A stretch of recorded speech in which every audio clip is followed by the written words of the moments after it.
Bismillahirrahmanirrahim. Assalamualaikum warahmatullahi wabarakatuh, teman-teman. Selamat siang. Semoga dalam keadaan yang baik-baik ya, sehat-sehat dan kondisi yang prima.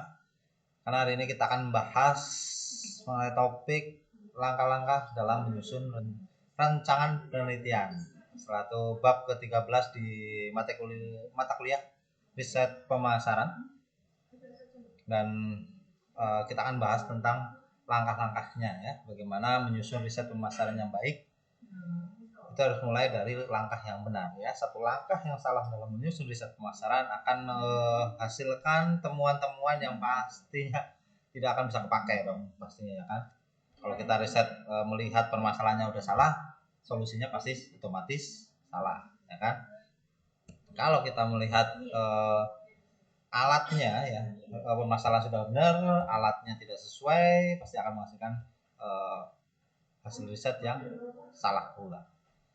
Contoh sederhana analoginya dalam kita memasak ya. Memasak kita melihat ada panduan resepnya, kemudian alatnya benar, bahannya benar, itu pun belum tentu masakannya enak gitu ya. Apalagi bahannya tidak diketahui, alatnya seadanya, ditambah dengan metode yang asal-asalan, sangat hambar. Dan ini dampaknya bagi perusahaan sangat berat ya, karena riset pemasaran kan akan menentukan strategi yang dipilih oleh perusahaan. Jadi sebagai garda terdepan untuk menentukan sukses atau tidaknya perusahaan itu ada di riset pemasaran. Nah, kita harus tahu betul langkah-langkah dalam menyusun rancangan penelitian. Oke, langsung saja kita mulai. Jadi pada dasarnya itu ya, susunan dalam rancangan penelitian berisi tentang pendahuluan yang mana berisi tentang duduk permasalahan yang akan diteliti dengan maksud dan tujuan penelitian. Jadi rancangan penelitian itu mulai dari susunan masalah terlebih dahulu gitu ya. Kemudian ada namanya tujuan penelitian serta manfaat yang bisa diambil dari adanya hasil penelitian gitu ya. Bentar, saya pindah dulu gambarnya ya. Oke. Terus kayak di situ juga dalam menyusun penelitian juga ada namanya kajian teori ya. Kajian teori ini di mana berisi tentang teori-teori yang mendukung adanya kegiatan nanti yang diambil dari referensi ahli maupun yang telah dilakukan sebelumnya. Yang diambil dari pokok permasalahan yang akan diteliti. Jadi tidak hanya sekedar masalah yang sudah kita dapatkan, tapi harus ada pendukung argumen-argumen yang kuat dari penelitian terdahulu ataupun teori-teori yang sudah ada. Akan sangat baik ketika melihat teori-teori yang sudah ada itu tersusun rapi, kemudian ada permasalahan itu sesuai dengan kaidah teori-teori yang ada. Itu akan sangat kuat riset kita, hasilnya pun akan sangat memuaskan. Langkah pertama mengenai permasalahan penelitian. Ada 4 bagian-bagian yang perlu teman-teman pahami ya untuk bangun permasalahan penelitian yang fit gitu ya. Yang pertama ada latar belakang masalah. Nah, pada bagian ini berisi tentang sejarah dan peristiwa-peristiwa yang sedang terjadi pada suatu proyek penelitian yang kebetulan pada saat penelitian dianggap memiliki penyimpangan. Nah, poin pada latar belakang ini adalah peristiwa-peristiwa yang memang kita mau angkat gitu ya, sesuai dengan proyek penelitian kita. Dan perlu digarisbawahi juga yang kebetulan pada saat penelitian dianggap memiliki penyimpangan, artinya ada sesuatu yang memang menarik untuk diteliti, tidak hanya hal-hal yang monoton gitu ya. Sesuatu yang monoton akan sangat membosankan untuk diteliti. Kenapa kita meneliti sesuatu yang sudah jelas ya gitu ya. Kita melihat kalau dari sisi riset pemasaran dilihat dari penjualan yang meningkat drastis itu jadi suatu masalah gitu ya. Bukan hanya di penjualan yang turun drastis, meningkat drastis menjadi masalah. Kenapa? Karena kita tidak mampu melihat apa penyebab dari meningkatnya penjualan secara drastis. Kita nggak bisa mengontrol nanti peningkatan penjualan ini apakah akan terus atau hanya sekali gitu ya, hanya anomali. Kalau kita bisa tahu, kita bisa mengontrol dan membuat strategi-strategi yang bisa mengarahkan pada penjualan yang stabil atau trennya naik gitu ya. Kemudian yang selanjutnya adalah identifikasi masalah. Nah, ini perlu dituliskan sebagai masalah pada proyek yang akan kita teliti gitu ya. dan yang dituliskan yang kita teliti maupun yang tidak teliti gitu ya, ini masalah-masalah. Kenapa sih yang kita teliti kan pasti kita mau meneliti apa ya, masalah itu yang kita sampaikan. Tapi kenapa kita harus menyampaikan sesuatu yang kita tidak teliti? Agar para user gitu ya, customer atau pembaca dari hasil riset kita itu memahami mana yang kita teliti, mana yang tidak gitu ya. Karena yang tidak kita teliti pastinya pasti lebih luas. Karena hal yang kita teliti biasanya lebih spesifik pada permasalahan atau peristiwa tertentu. Yang ketiga, ada pada batasan masalah. Batasan masalah dalam penelitian dikemukakan karena dalam melakukan riset nantinya tidak mungkin akan dibahas secara mendalam. Jadi hanya bagian-bagian yang dianggap sebagai prioritas, urgensinya di situ di dalam penelitian kita itu yang kita bahas. Batasan masalah ini mulai dari cakupan keluasan penelitian kita dan dari sisi objek dan subjek yang akan kita teliti. Nah, mungkin ketika kita membahas satu brand tertentu, kita semuanya gitu, satu perusahaan penuh, itu akan memakan waktu dan biaya yang cukup besar. Jadi nanti mana yang paling prioritas? Apakah dari brandnya itu sendiri atau dari suatu produk? Dari sisi responden gitu ya, atau customernya, kita akan mencakup pada segmen-segmen tertentu pastinya. Karena penelitian yang sangat baik itu akan memberikan rekomendasi yang sangat bisa langsung diaplikasikan, atau rekomendasi yang langsung bisa dipahami oleh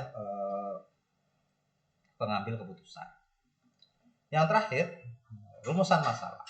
Nah, ini intisari dari permasalahan yang ingin kita angkat dalam riset pemasaran. Nah, ini dapat dirumuskan secara lebih spesifik. Masalah yang akan diteliti terkait dengan peranan hubungan variabel ya, antar variabel gitu ya. Itu akan coba kita ramu sampai menjadi satu rumusan masalah yang memang ini loh yang akan kita teliti. Jadi harapannya pembaca itu melihat dari mulai ternyata ada latar belakang permasalahan seperti ini masalahnya, kemudian identifikasi permasalahan mulai dari pokoknya sampai ke penjelasan permasalahan atau faktor-faktor variabel-variabel yang pembentuk masalah utama, dan juga nanti batasan-batasan masalah agar kita tidak terlalu melenceng jauh ketika ingin membahas satu permasalahan tertentu. Kemudian yang paling utama adalah intisari dari permasalahan. Apa sih yang masalah yang ingin kita bahas?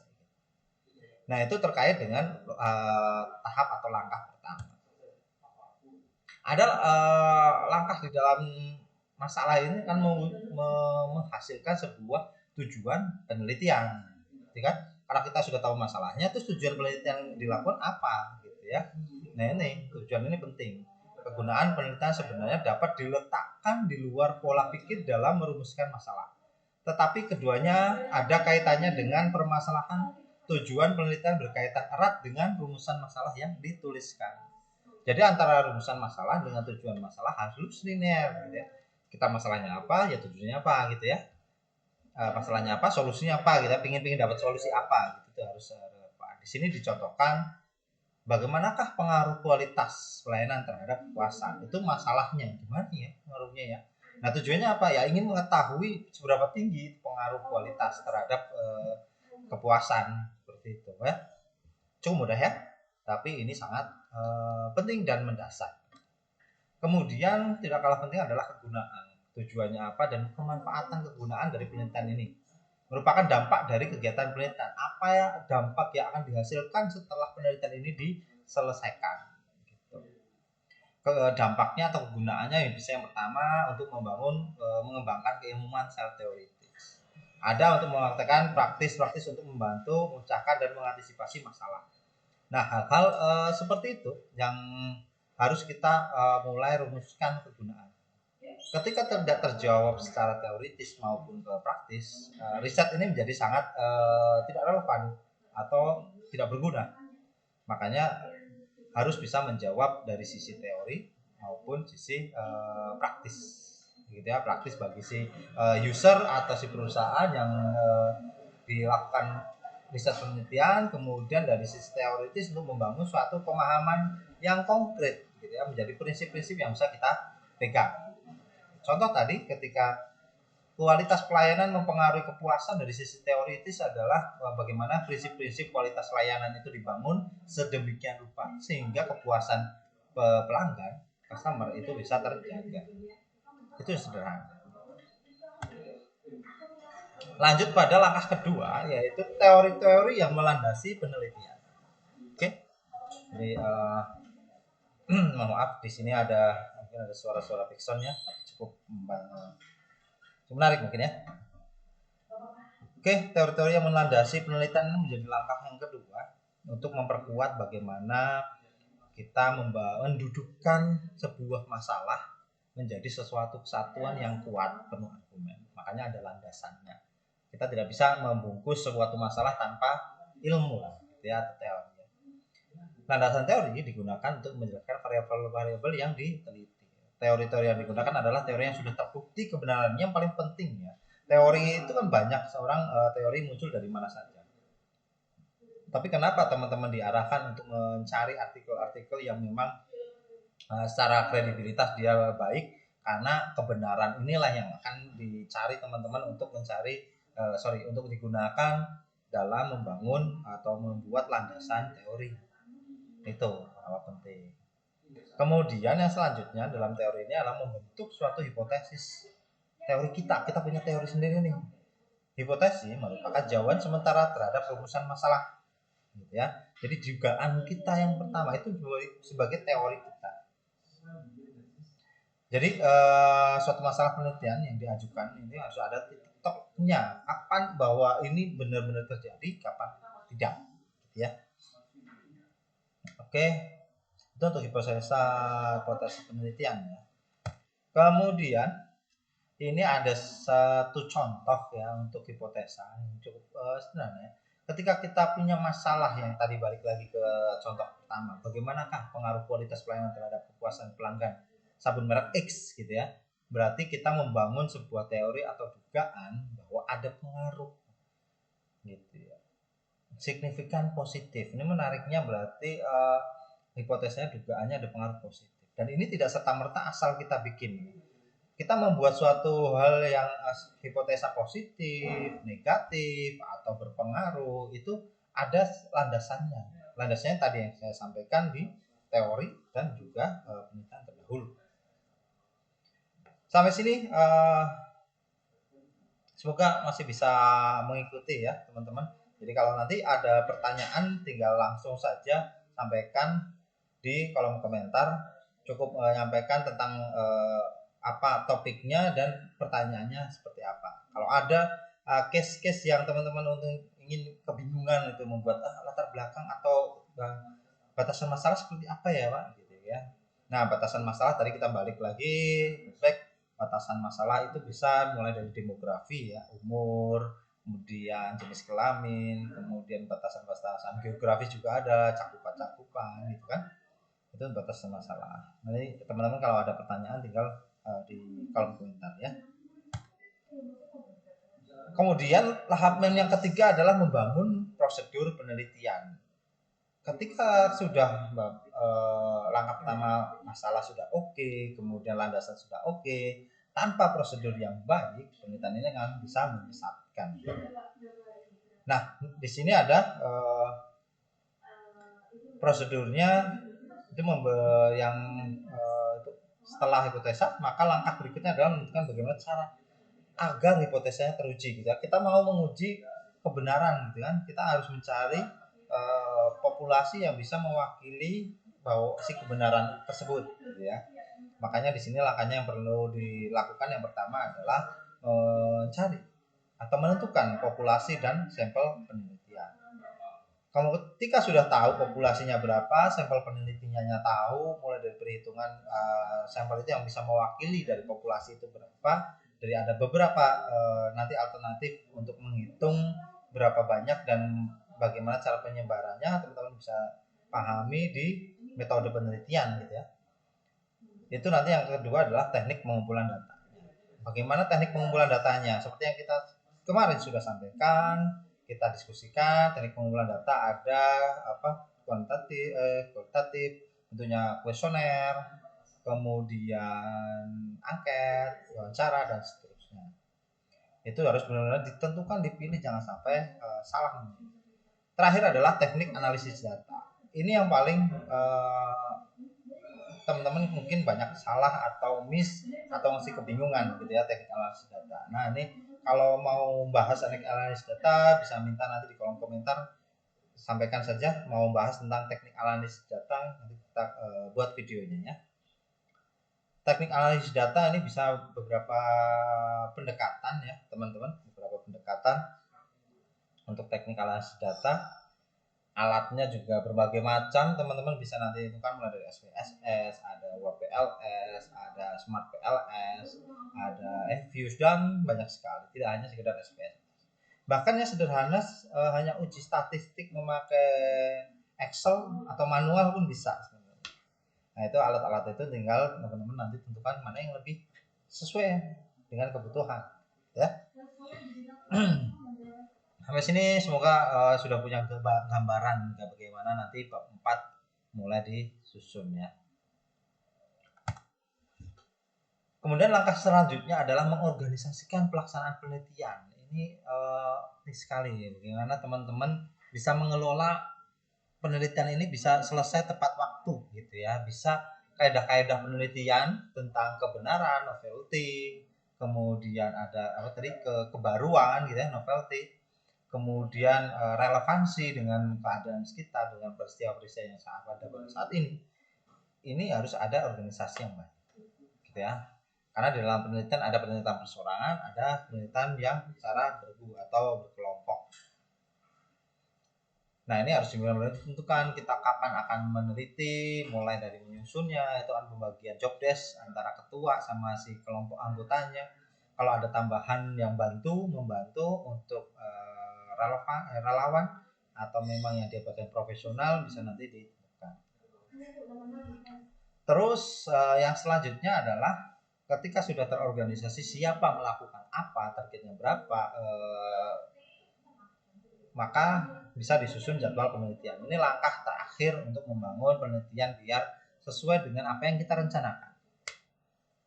Kita sudah punya rancangan yang bagus, tapi tanpa jadwal kita akan bingung mulai kapan, selesai harus kapan, bagaimana cara mengejar ketinggalan data, dan seterusnya.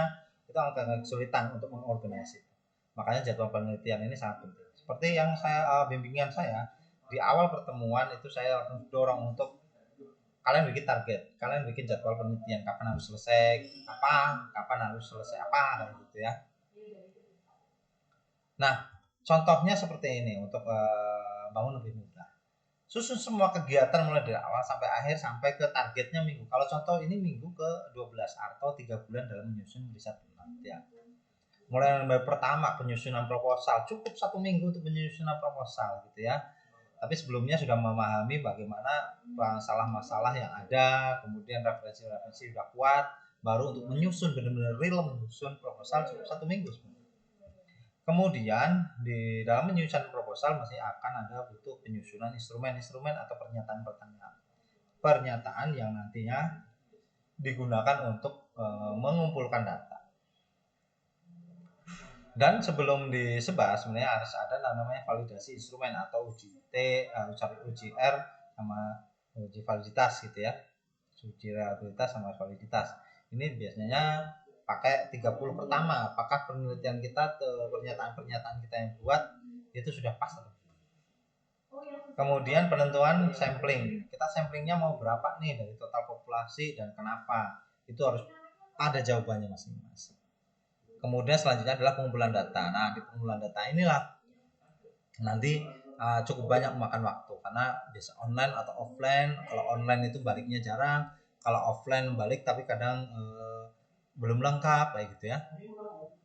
Itu menjadi kendala dan tantangan bagi tim riset.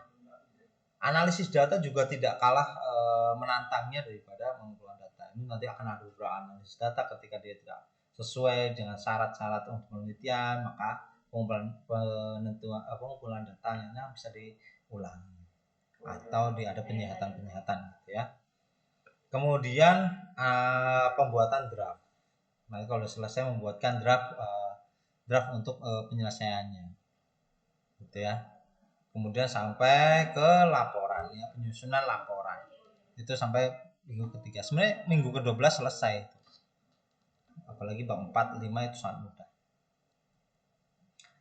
Itu sedikit yang bisa saya sampaikan. Kalau nanti ada pertanyaan atau hal-hal yang bisa kita diskusikan atau ada beberapa materi ingin diperdalam, silakan tinggal komentar saja di kolom komentar. Nanti bisa sampaikan, ada pertanyaan silahkan.